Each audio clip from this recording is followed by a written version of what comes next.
지난주에 우리는 다윗이 예루살렘으로 상궁하면서 복위케 되는 과정을 들었습니다. 그 과정에 여러 곡절들이 있었고 결국 비싼 비용을 지불하면서 그러면서라도 어쩔 수 없이 죄로 인한 고난 처리 비용을 감당을 하고 지불하는 과정들을 보았습니다. 그만큼 우리에게 죄는 이게 손실이 많은 거예요. 그렇죠? 지불해야 될 비용도 많고 에너지 소모도 많고 정서적인 면에서도 평안을 다 빼앗기는 그런 시간들인데 오늘 본문은 또 그 와중에서 상황에 맞춰 있는 그 문제들 앞에서 어떤 태도를 취하느냐에 따라서 결과도 또 달라지고 그렇죠? 국면마다 어, 대응해야 될 과정들이 이제 인과응보로 일어나는 것을 알 수 있습니다. 우리가 봤던 자연 법칙인 거죠. 우리가 이렇게 대응하는 길을 선택하면은 저런 결과를 피할 수가 없는 이런 과정들이 숙명적으로 일어나는 것을 보게 됩니다. 문제 앞에서의 태도와 그에 따라서 필연적으로 이어지는 결과들을 오늘 보면서 우리도 다시 한번 선택의 지혜가 얼마나 중요한지, 어떤 게 바른 길인지 하는 것을 오늘 좀 잘 배워볼 수 있겠습니다.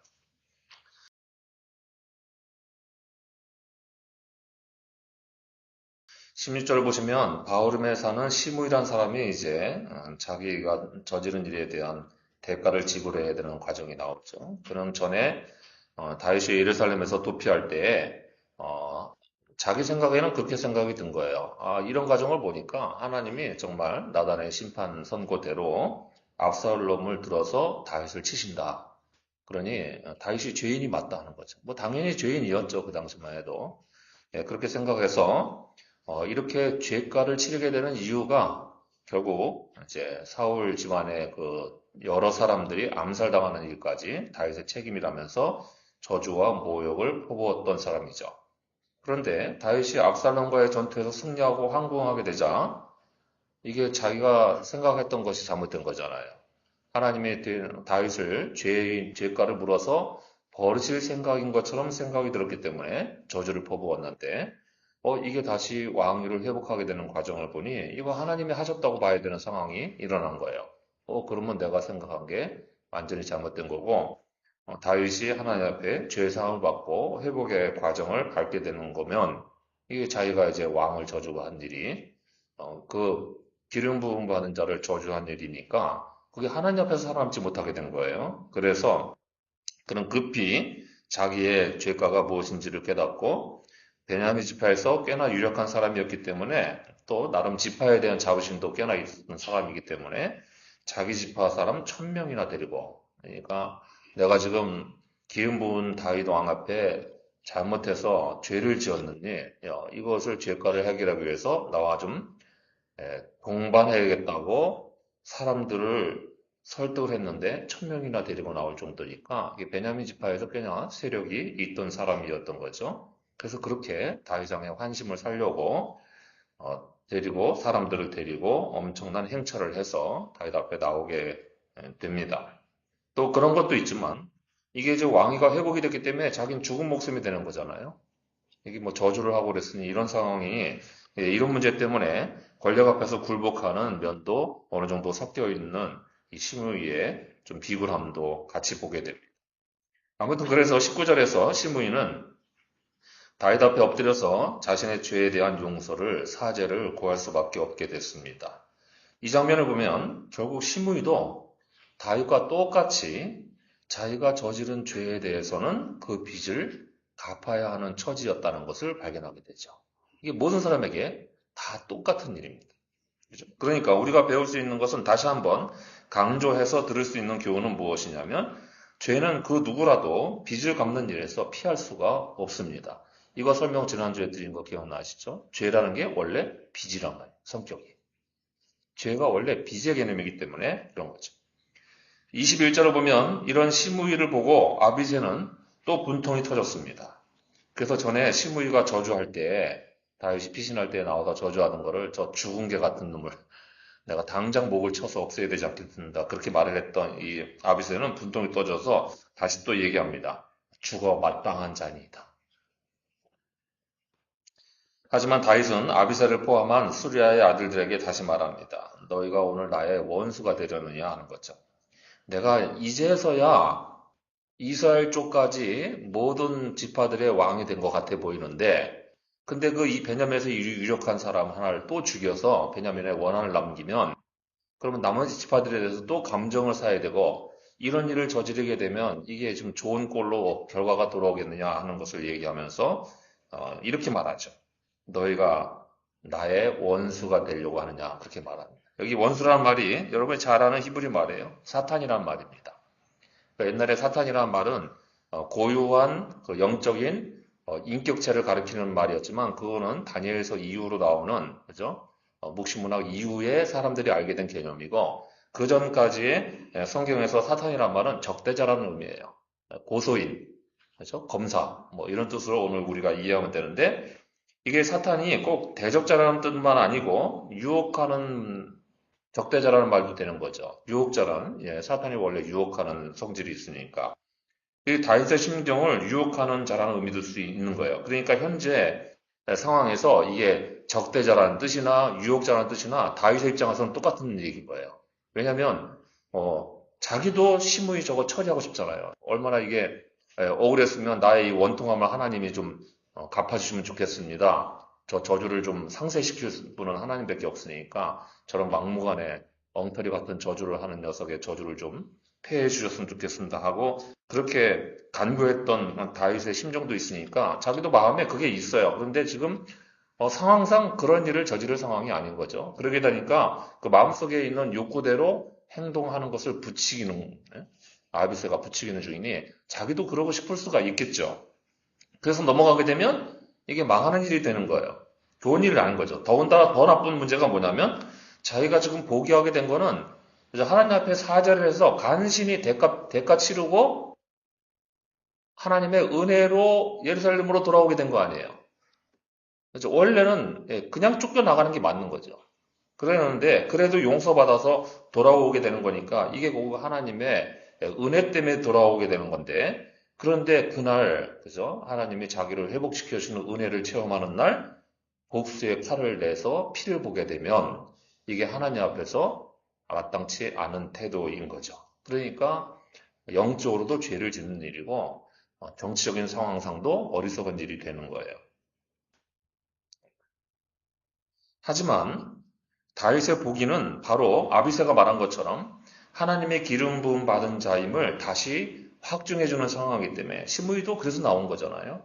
그런 사람은 하나님의 기름 부음 받은 자를 이게 우리가 아는 기름 부음 받는다는 말이 히브리 말로 메시아 아닙니까? 그러니까 메시아를 저주하면 그는 하나님을 적대시하는 행동인 거잖아요. 당연히 그 죄가를 결국은 물어야만 합니다.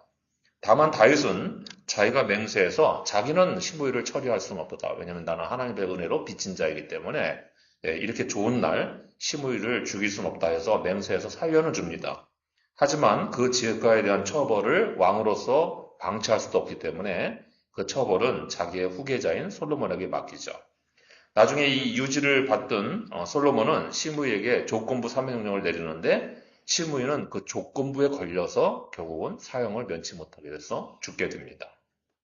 그러니까 우리가 배워야 될 거는 죄에 대한 빚은 절대로 사라지지 않는다는 점입니다. 이걸 되새겨서 자꾸 되뇌어서 새겨둬야 됩니다.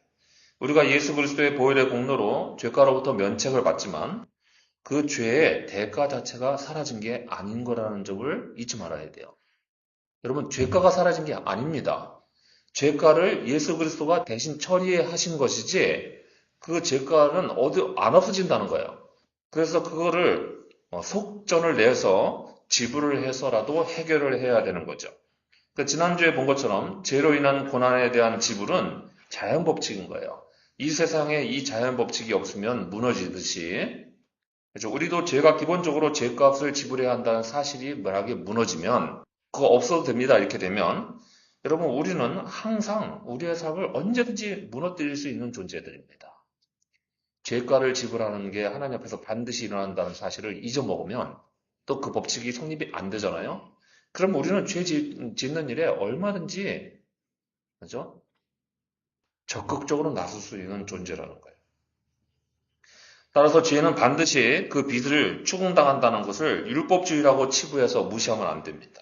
오히려 그걸 더 경계를 해야 돼요. 죄는 우리가 사랑하는 대상 앞에서는 오히려 그 빚이 더 크게 되는 법입니다. 그러죠? 이 원리를 잘 기억하셔야 돼요. 이걸 율법적으로 해석할 게 아니고 사랑의 은혜의 법칙으로 해석을 해보세요. 그럼 무슨 얘기가 됩니까? 내가 사랑하는 사람 앞에서 똑같은 죄를 내가 미워하는 사람 앞에서 짓는 것보다 사랑하는 사람 앞에서 짓는 게 더 큰 죄죠. 그렇지 않아요? 원래 적은 배신할 수도 없거니와 배신해도 그만인데 자기 친구는 배신하면 더 큰 죄가 되잖아요. 네, 이런 이치와 마찬가지죠. 그러니까 그 사랑이 그 상대방의 사랑이 깊어서 나를 용서해 줄 수도 있을 거예요. 내가 친구를 배신했어도 그 친구가 내가 가진 사랑보다 더 커서 그 친구의 사랑이 그래 내가 너를 다시 용서해 주고 친구로 맞아줄게. 이렇게 할 수도 있을 거예요. 하지만 죄를 짓는 사람은 그죠? 훨씬 더 끔찍한 파괴 행위를 하게 되는 거죠. 하나님이 죄가를 엄중히 물으시기에 무서운 게 아니라 사실은 하나님을 사랑하기 때문에 그 사랑 앞에 배신하는 죄를 짓는 게 무서운 줄을 알아야 되는 거죠. 그게 무서운 줄을 알아야 되는 거예요. 그렇죠? 그러니 이런 죄의 빚에 추궁당하지 않는 삶을 여러분 살려고 항상 생각해야 돼요. 내가 짓는 죄가 나를 사랑하시는 하나님 앞에 짓는 죄다라는 사실을 그래서 정말 이 짓은 세상에서 인간으로서 할 짓이 못 된다. 이렇게 생각을 하고 살 줄 알아야 되는데 오늘날 우리가 이런 죄에 대한 감각이 굉장히 무뎌져서 그래서 그냥 죄를 그냥 하찮게 생각하게 되어서 이렇게 잘못된 일을 하게 되는 거죠. 그러면 다윗도 이렇게 빠지게 된 게 여러분 이게 자기 무감각의 시간을 만났기 때문에 그런 거니까 오늘 이런 죄에 대한 무감각을 조금 더 확실하게 좀 떨쳐낼 수 있기를 바랍니다. 이제 정작 이 모든 상황을 근본적으로 일으킨 죄를 지은 다윗의 경우는 또 어떤 문제에 봉착하게 되는지도 보시죠.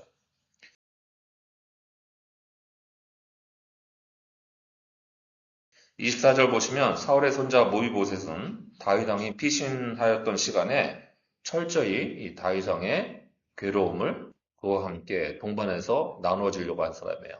여러분 옷을 단장하지 않은 건 고사하고 여러분 발을 맵신하지 않았던 게 무슨 얘기냐면 이스라엘이 먼지가 잔뜩 있는 사막지대 광야 기후 아닙니까? 그 밖에 나갔다 오면은 샌들에 신발이 뭐 이렇게 우리가 좋은 신발 신는 것도 아니고요.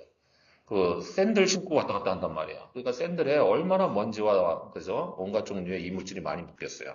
근데 그거를 집에 들어가서 씻어야 되는데요. 씻지를 않았다는 거예요. 종들을 시켜서 발을 씻어야 되는데 그걸 씻지 않았다는 거예요. 여러분 이 쫓겨나간 시간이 며칠이든 간에 발을 한 번도 안 씻고 자기 옷도 단정하지 않으면 사람이 어떻게 돼요? 예, 완전히 거짓골이 되는 거잖아요. 왕자인데요, 그래도 명색이 왕자의 신분인데 거짓골로 되어가는 모습을 참으면서 지냈다는 거예요. 그러니까 이것은 애도를 하는 거죠. 어, 나를 은혜로 대해주었던 이 다윗 왕이 이렇게 곤란한 지경에 갔는데 압살롬이 하든 말든 간에 왕권을 차지하든 말든 간에 나는 다윗 왕에 대한 애도와 신실한 자세는 지키겠다고 그렇게 철저하게 그 신뢰를 보였던 사람입니다. 하지만 다윗은 그 앞서 무슨 일을 저질렀어요? 이 무비보셋의 종인 시바가 나와서 모함을 하는 말을 듣고는 그렇죠? 전 재산을 무비보셋의 전 재산을 야 네가 다 가져도 돼. 그리고 허락을 해주었던 처지입니다. 이때까지만 해도 무비보셋의 변명을 듣지를 못했기 때문에 다윗은 무비보셋에 대한 이 마음이 좋지 않아서 무비보셋이 예루살렘에 들어온 다윗을 맞으러 나오니까 책망부터 합니다. 25절에 이렇게 말을 해요. 너는 어째서 나와 함께 가지를 않았느냐? 이게 무슨 얘기입니까? 너 진짜 딴 마음 품고서는 나를 배신했던 거야? 그러고 묻는 거죠.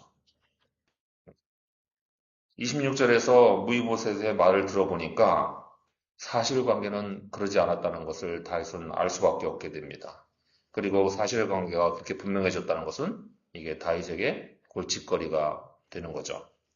궁지에 몰려서 정상적인 판단도 하지 못하고 시바의 중상모략만 듣고는 무이보셋의 전 재산을 시바에게 이미 주어버렸던 처지이기 때문에 또 그런데다가 앞선 17절을 보면 그런 시바가 이 다윗의 황궁 시에 자기가 다윗 왕으로부터 보장받았던 이 재산을 지키기 위해서 또 환심을 살려고 자기 아들 15과 종 20명을 또 대동하고 그 앞에 나오는 거죠. 이제 이 시바의 행동을 잘 보세요. 얼마나 간교한지죠. 자, 무비보셋도 다윗 왕에게 올 거를 알고 있었고요. 자기도 같이 나온 거예요. 대놓고 무비보셋과 함께 동석을 해서 다윗이 딴 말을 하지 못하게 압박을 넣고 있는 겁니다. 이런 상황이 된 거예요. 상황이 이렇게 되니까 다윗은 굉장히 어정쩡하게 된 거죠. 왜냐면 그는 시므이의 도움을 확인도 하지 않은 채로 그대로 그냥 받았고, 더욱 큰 이유는 지금 이제 막 왕위를 포기한 상태라서, 그렇죠? 이게 다윗의 입장에서는 베냐민 지파도 건드리면 안 되고, 거기서 유력한 자였던 시므이도 용서할 수밖에 없고, 또 거기서 왕가를 관리하던 청직이니까 고위 관리급에 해당하는 시바의 뒤에 베냐민 지파 족속이 있었다는 것을 알고 있기 때문에 시바도 원망스럽게 만들면 안 됩니다. 그런데 무이봇에 대한 정당한 판결도 유지해야 되겠고, 이게 이러지도 못하고 저러지도 못하게 된 거예요. 그래서 궁여지책을 쓰게 되는 거죠. 어정쩡하게. 그렇죠? 이게 무이봇의 말이 얼마나 이게 겸손하고 신실한 말입니까? 내가 왕 앞에서 왕이 돌아온 것으로 충분하니까 내가 뭐 재산 따위 관심 없습니다. 왕에 대한 신실함만 있으면 돼요. 이 정도로 말할 사람인 걸 뻔히 보니까 다윗의 입장에서도 이게 이렇게 할 수는 없는 거예요. 이렇게 함부로 대할 수는 없는 거죠. 그래서 어정쩡하게 그러면 일부러 화를 더 내는 거죠. 왜 잔말이 이렇게 많느냐고. 그냥 둘이 반반씩 나눠라. 여러분 이렇게 하면 됩니까? 왕이잖아요. 재판관, 대법원장 아닙니까? 그러는데 이렇게 할 수밖에 없게 됩니다. 이게 평소 자기 권력이 안정되어 있는 상태고 이렇게 간신히 보기하면서 여러 지파의 동의를 구하면서 구걸하면서 이렇게 와야 될 정도의 불안정한 상태가 아니었다면 다윗이 옛날 같으면 어떻게 됐어요? 당장 시와 불러다가 목을 쳤겠어요. 앞뒤 보지 않냐고 목을 치고 그에게 줬던 치를 다 뺏어서 무이보셋에게 돌려주고 무이보셋에게 했던 일에 대해서 내가 너를 오해했으니 사과한다. 이렇게 했을 거예요. 그렇죠? 근데 지금은 시바 뒤에 있는 사울 왕가의 백그라운드를 봐야 되기 때문에 그렇게 할 수가 없게 됩니다. 이것은 결국 다윗이 궁여지책을 선택할 수밖에 없게 되는 상황으로 몰려 있음을 보여주는 거죠. 그래서 우리가 여기서 배울 수 있는 두 번째 기호는 죄는 늘 우리에게 궁여지책을 선택할 수밖에 없게 우리를 몰아든다는 점입니다. 여기서 무이보셋의 태도를 주목해 봐야 됩니다. 다윗이 꽤나 불합리한 조치를 취하고 무이보셋 입장에서는 충분히 서운할 만한 일이 생긴 거죠. 원래 자기 전 재산이에요.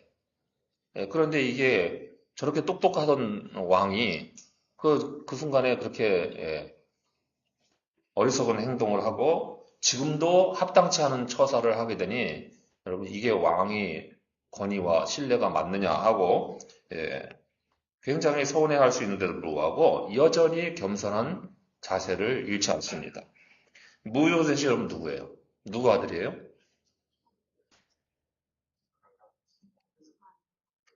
요나단의 아들이잖아요.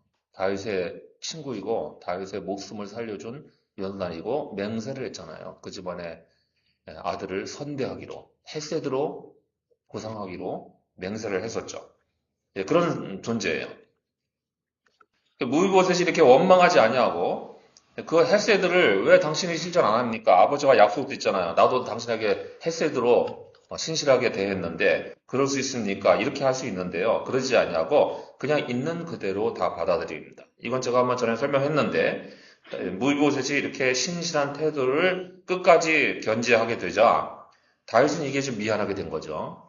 그래서 나중에 이 기브온 주민을 사울이 열심나서 학살한 일에 대해서 기브온 주민들이 어떻게 이 보복의 조치를 취할까 하는 3년 기근의 역병이 돌게 되니까 3년 기근이 돌게 되니까 다윗이 이 문제를 해결하는 원인으로 그 죄가 뭔지를 깨닫고 기브온 주민들에게 묻죠. 어떻게 해야 너희들에게 피해 원수를 갚을 수 있느냐 그랬더니 기브온 주민이 사울 왕가에서 7명의 목을 주세요. 다윗이 이 무이보셋은 빼놓고 나머지 일곱으로 대신되어 주어서 이 일을 처리를 합니다.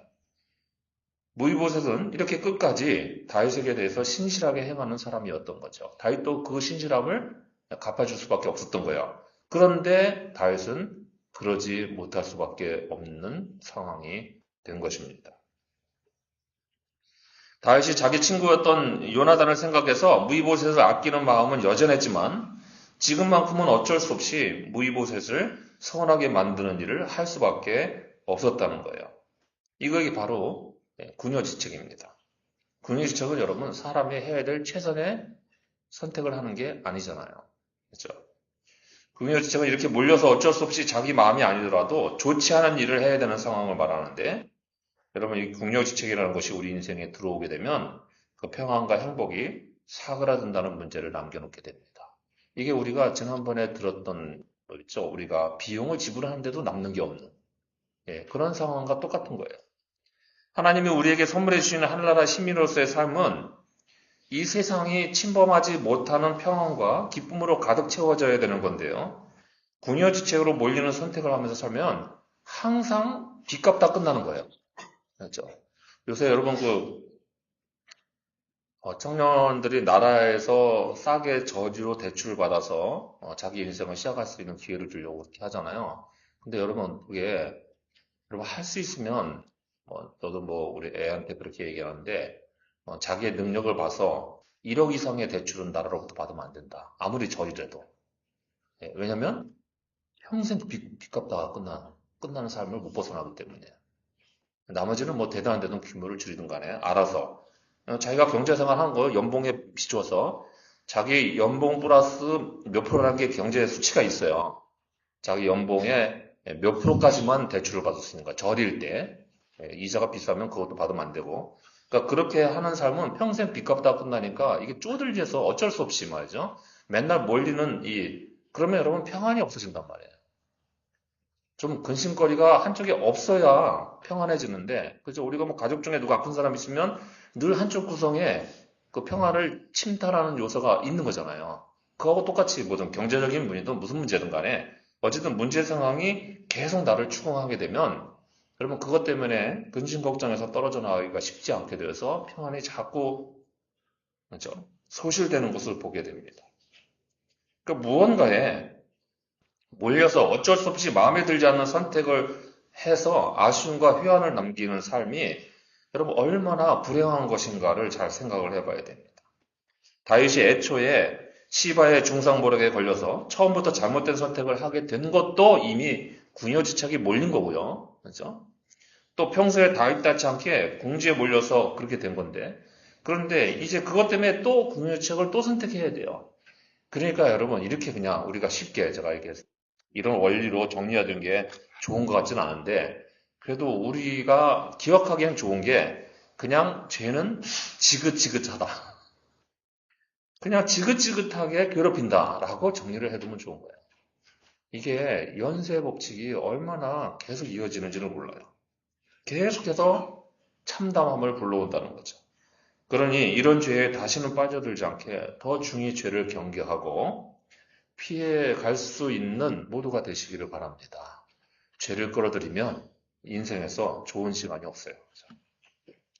이제 이렇게 모든 것이 어그러진 와중에도 그나마 다윗의 곁에 매우 신실한 사람이 하나 있어서 그나마 위로가 되는 시간을 보게 되는데 여기서도 들을 수 있는 좋은 교훈도 배워보죠.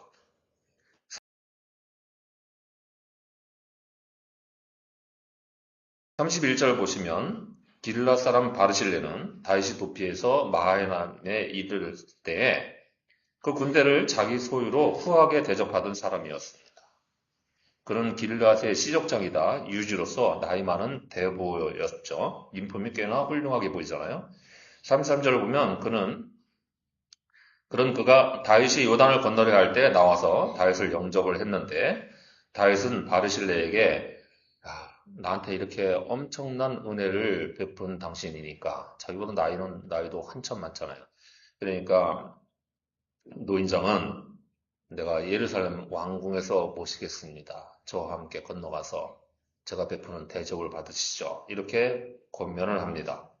하지만 34절 이하에서 바르실레는 매우 정중하고 또 겸손하게 자기가 나이 많아서 그저 여자들이 춤추는 걸 봐도 그게 무슨 흥이 나며 느낌도 없고 입맛도 다 떨어졌는데 어떻게 그러겠습니까? 나는 고향에서 내 열조와 함께 조용히 죽는 게 마지막 소원입니다 하고 겸손하게 아뢰입니다.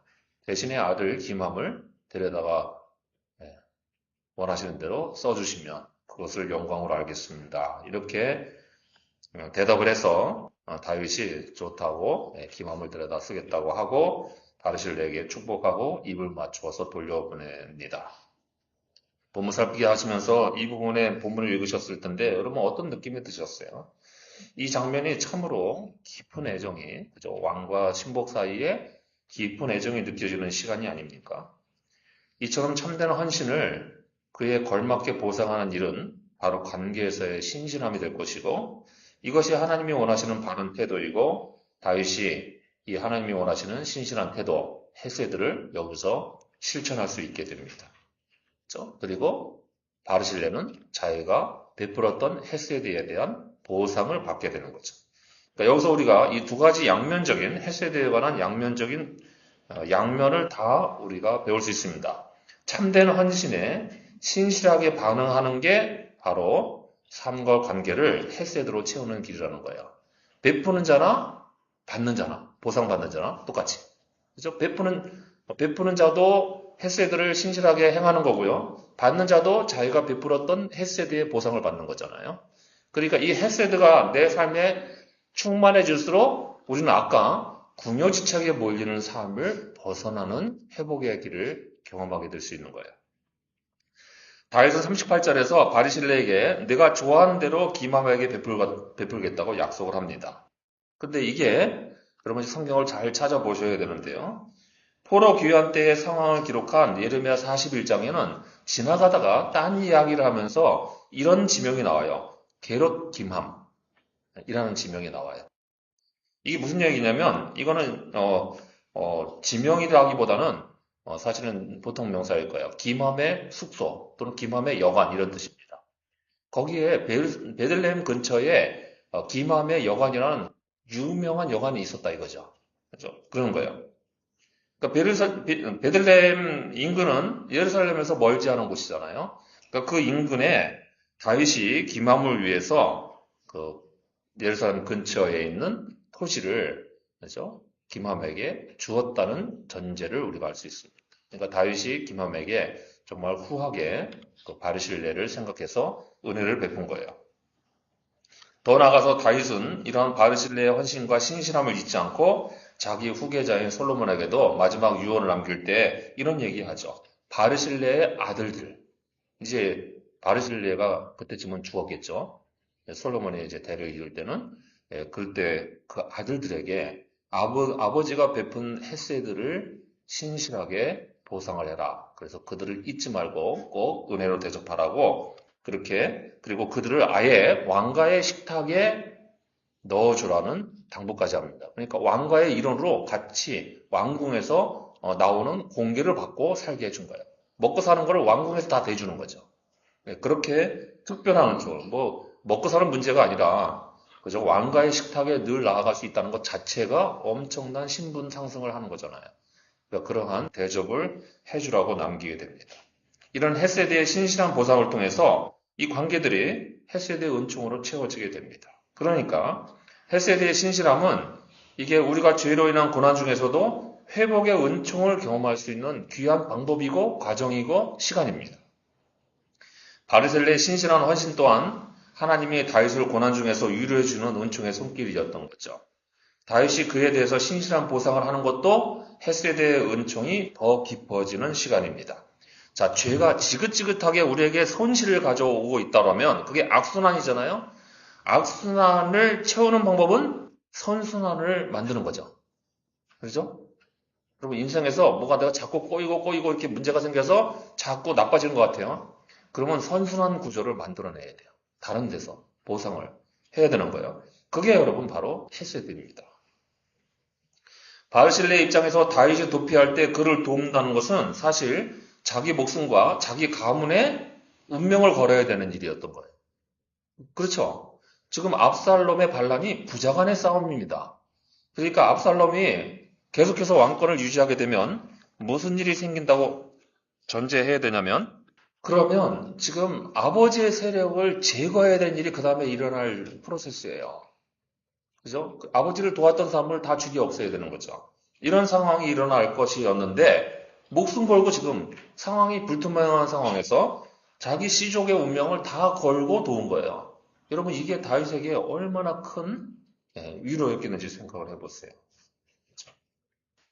그런데도 바르실레는 신실함을 지켜냅니다. 압살롬의 반란에 가담한 자들은 모두 대세가 압살롬에게 있다고 보았기 때문에 그에게 붙어서 영화를 누리려고 했던 사람들입니다. 압살롬이 또 오죽이나 멋있게 생겼어요. 그렇죠?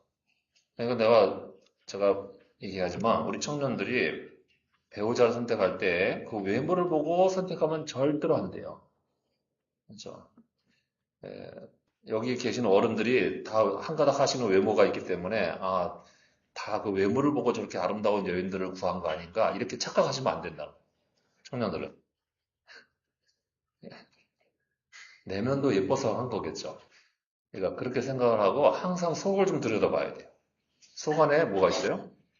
헤세드가 있는지를 봐야 되는 거죠. 그거가 보여야 결혼할 수 있는 거예요. 결혼도 안 하려고 하니까 지금 문제인데 그거가 보이면 결혼할 수 있는 거예요. 사람들이 다 대세를 쫓아갔습니다. 멋있는 사람을 쫓아갔고요. 나이스해 보이는 사람을 쫓아가고 저 사람이 대권 주자다라고 생각을 해서 거기 가서 함께 발을 담그려고 했는데 바르실레는 그따위 세상의 영화는 필요 없고 나는 내 친구를 돕는 게 중요해. 그렇게 생각을 하고 다윗에게 신실함을 지켰던 것입니다. 여러분, 이게 헤세드입니다. 세상의 유불리 쫓아가지 아니하고 신실한 자세를 지키는 게 헤세드예요. 이와 같이 때로 우리의 신실함은 우리의 입장과 유불리에 연결돼서 요구될 때가 있습니다. 그러나 여러분, 우리가 섬기는 하나님은 헤세드의 하나님입니다. 신실하신 하나님이에요. 항상 내게 신실한 하나님이고 우리가 맨날 찬송하잖아요. 신실하신 하나님. 그러니 이 신실하신 하나님 앞에서 우리는 나의 입장과 이익에 따라 움직이는 게 아니라 오직 신실한 헤세드에 따라서 움직일 수 있어야 되고 또 그렇게 신실함을 따르는 일을 존경하고 그에 상응하는 보상의 마음을 지니는 일이 중요합니다. 신실한 자가 있다면 나도 신실하게 그에게 보상할 줄 알아야 돼요. 그렇죠? 그래야 우리 모두의 삶과 관계에 비로소 하나님의 신실한 사랑이 헤세드가 채워지면서 하늘의 삶을 누리는 시간을 채우고 하늘의 삶을 누리는 시간이 채워져야 지긋지긋한 죄의 손실들을 막아낼 수 있게 됩니다. 기산이 거기서 끝나게 되는 거죠. 그렇죠? 오늘 다윗의 예루살렘 환국의 과정에서 여러 문제들이 생기고 거기에 따라서 대응하는 방식에 따라서 결과들이 어떻게 달라지는지를 또 어떤 파장이 일어나는지를 우리가 그 안에서 보았습니다. 이런 와중에서도 어떻게 신실한 자세를 취해야 하는지에 대한 가르침도 듣고 바르실레는 좋은 본보기로 보여주고 다윗도 여기서 헤세드를 실천하면서 이 죄에 대한 고난의 손실에서 빠져나올 수 있게 됩니다. 죄로 인한 고난은 어떻게든지 결국에는 빠져나와야지 거기에 허우덕거릴 수는 없잖아요. 그러니까 이런 탈출의 과정에서 가장 빠른 길은 바로 하나님 앞에서의 신실함인 거죠. 여러분 이게 다 연결되는 거예요. 오늘 말씀들이. 내가 하나님 앞에 죄를 지었어도 신실함을 유지하고 있으면 하나님이 회복의 자리로 나를 이끄실 거고 그 과정에서 내가 사람과의 관계에서도 신실함을 견지할 때 그게 죄의 손실을 막아주는 보상이 돼서 온전한 회복으로 갈 수 있게 되는 거죠. 애초에 이렇게 생각해 볼 수도 있잖아요. 다윗이 하나님 앞에서의 신실함을 애초에 놓치지 않았더라면 그렇죠? 범죄를 헤세드를 놓친 거라고 생각을 해보세요. 그러지 않았다면 이렇게 죄에 빠져서 계속되는 문제와 그래서 죄의 빚에 내몰리는 일 자체도 생기지 않았을 것입니다. 그러니 헤세드를 지키는 게 얼마나 중요한 문제인지 알 수 있죠. 죄로 인한 고난 중이라도 비록 우리가 매번 완벽하진 못하죠. 그래서 잘못해서 실수하고 죄 가운데 빠지기도 하잖아요. 그래 그때라도 신실함을 다시 되찾는 게 바로 죄로 인한 고난을 가장 빨리 빠져나오는 길이라는 말입니다. 그러니 이런 신실함, 곧 헤세드의 신실함을 잃지 않냐고 죄로 인한 고난에 빠져 있더라도 이 신실함만큼은 놓치지 않고 고난에서 속히 빠져나와서 빠른 회복에 이를 수 있는 여러분 모두가 되시기를 바랍니다. 기도하겠습니다.